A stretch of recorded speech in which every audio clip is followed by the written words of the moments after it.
Redação especial sobre os 10 mais do Campeonato Brasileiro está de volta, hoje com Thelmo Zanini e Edinho na bancada do Redação e você fazendo um programa com a gente, como o Flávio Pedro aqui no nosso Twitter. E o gol do Careca na prorrogação de 86 em Campinas, faltou esse, hein? Será que faltou, Flávio?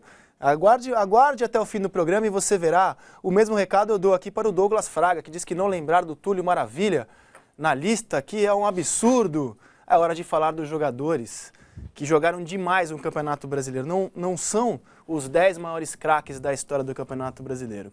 Porque a gente teria que citar, por exemplo, o Pelé, que jogou o Campeonato Brasileiro até 74, quando se transferiu para o Cosmos.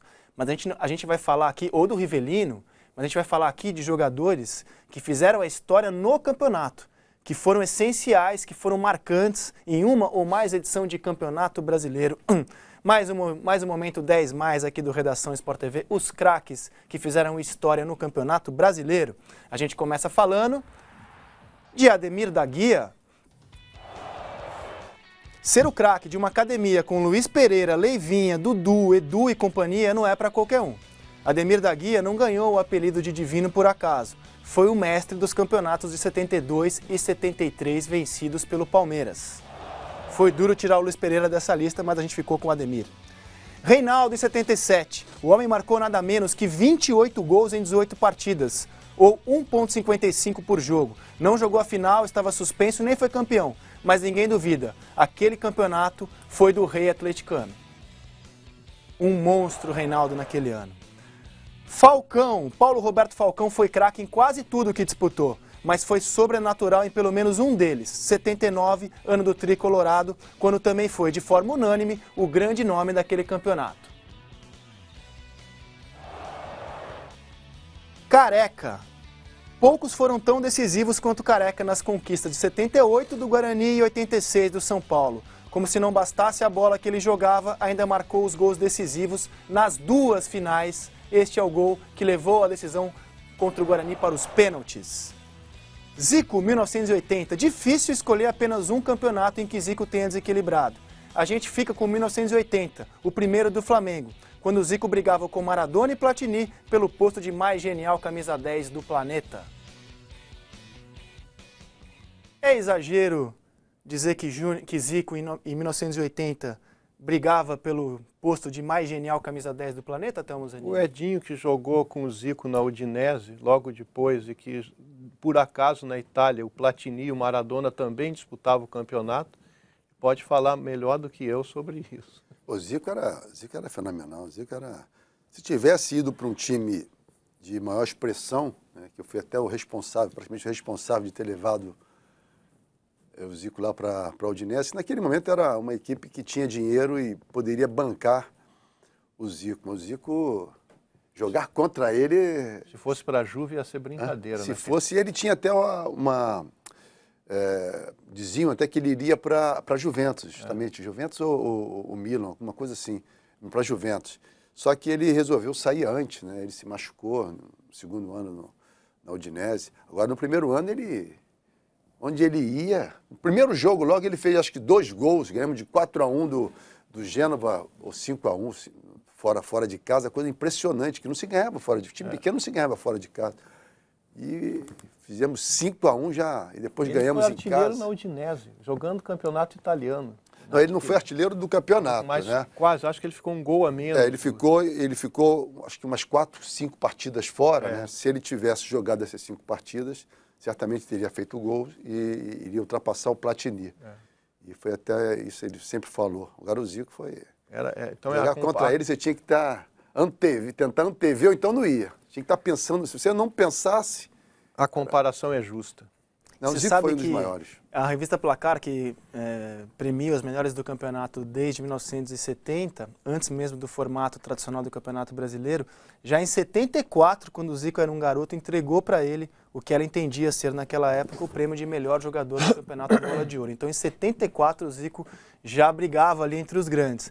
Tem uma coisa em comum nesses nomes que a gente mostrou aqui dos anos 70 e dos anos 80. Além de todos eles serem craques e jogadores de Copa do Mundo, eles jogavam em grandes equipes. A nossa lista dos outros 5 vai ter jogadores que são bem menos craques, bem menos mesmo. Só que levantaram times que não eram tão talentosos assim rumo à conquista de campeonatos brasileiros, por isso eles são lembrados aqui entre jogadores que fizeram a história da competição. Vamos ver quem são eles. 1990. O Corinthians de 90 é um dos campeões mais fracos, tecnicamente, da história do Brasileirão. Mas tinha um gordinho infernal, dono de um chute preciso e que naquele ano comeu a bola quase sozinho. Neto. 1992, esse é craque. A imagem do craque, então com 38 anos, cabelos brancos, é cena emblemática do campeonato. No meio-campo, Júnior foi o maestro e craque torcedor do Penta rubro-negro. Uma das imagens mais bonitas da história do campeonato, o Júnior vovô ali comemorando. Túlio 95, os adversários tiveram de engolir as provocações, porque Túlio falava muito, mas cumpria. Fora o gol decisivo na partida final, marcou mais 21 naquele campeonato, do qual foi o artilheiro. Edmundo, em 97, para muita gente foi o melhor jogador não só do brasileiro, mas também do mundo naquele ano. O Vasco era um belo time, mas Edmundo extrapolou. Chegou a marcar 6 gols em um jogo e na partida que garantiu a vaga na final marcou 3 contra o Flamengo. E em 2003, Alex. Sem ter um time espetacular no papel, o Cruzeiro jogou um grande futebol. Marcou mais de 100 gols naquele ano. E muito disso se deve à genialidade de Alex. O Cruzeiro jogou um futebol espetacular, mas no papel, aquele Cruzeiro de Vanderlei Luxemburgo não era tão espetacular assim, mas tinha um camisa 10 espetacular, Alex. Faltou alguém, vocês acham? Sentiram falta de alguém dessa lista? Sempre você vai achar que falta alguém, né? Não tem como, porque são tantos craques, tantos times e esse tempo todo de campeonato. De repente, alguns vão aparecer aí para frente, que também a gente foi pego de surpresa aqui com o formato. Sabia que seria sobre campeonato brasileiro, A mas não ideia desse era jeito. pegar vocês de surpresa Eu acho mesmo. que tem, o Marcelinho no Corinthians também teve seus momentos. Teve grandes momentos. É que o time do Corinthians era um timaço, né? E teve Edilson, Marcelinho, Rincon. E tem um jogador que eu acho que é um símbolo, que é o Rogério Ceni. Estará nos goleiros, nós não estamos contando Estará aqui. nos goleiros, mas esse tricampeonato do São Paulo, ele foi o grande jogador, porque ele era o Mas é líder, importante o líder esclarecimento, disso. então, Zanini. Nesta lista aqui, dos 10 craques, a gente não está contando os goleiros, porque eles vão merecer um capítulo à parte, e é claro que o Rogério Ceni estará nele, e nem jogadores estrangeiros, porque senão a gente teria que citar aqui alguns. A gente escolheu 10 estrangeiros, e tem muito mais estrangeiro que fez história no Campeonato Brasileiro. A gente escolheu só 10 estrangeiros, tema para daqui a pouquinho. Eu senti falta e fui voto vencido. Sou editor-chefe do programa, mas fui voto vencido. Democrático. Fui democrata aqui, como tem que ser. E eu queria muito ter incluído um jogador nessa lista, porque eu cobri esse campeonato como repórter, então no Jornal da Tarde, e eu vi o Paulo Nunes, em 96, fazer miséria, levando o Grêmio à conquista do que então era o bicampeonato tricolor. O Paulo Nunes, em 96, levou o Grêmio nas costas. Pra vocês terem ideia, o companheiro de ataque do Paulo Nunes nesse ano era o Zé Alcino. Ele marcou um dos gols da final, vencida por 2-0. Foi o artilheiro, raçudo e de forma, pelo menos para mim, Afinal, o melhor jogador daquele campeonato, sem contestação. a final contra a Portuguesa, né? No Estádio Olímpico. Estava lá também. Eu presenciei esse jogo lá ao vivo. E Filipão era o técnico do Grêmio, né? E o Ailton, né? Ailton hoje é auxiliar de quem? Do Jorginho. Do Jorginho no Flamengo. O Ailton que fez o segundo gol, né? Grande Ailton, jogou no Flamengo também. Teve essa belíssima passagem no Grêmio. Entrou no segundo tempo, né? Foi um belo campeonato do Grêmio também. Foi. Fica a dimensão honrosa aqui, então, Paulo Nunes, eu perdi. Edinho, dos jogadores com quem você jogou junto, quem foi o cara que você fala assim, poxa, esse cara decidiu o título para o meu time?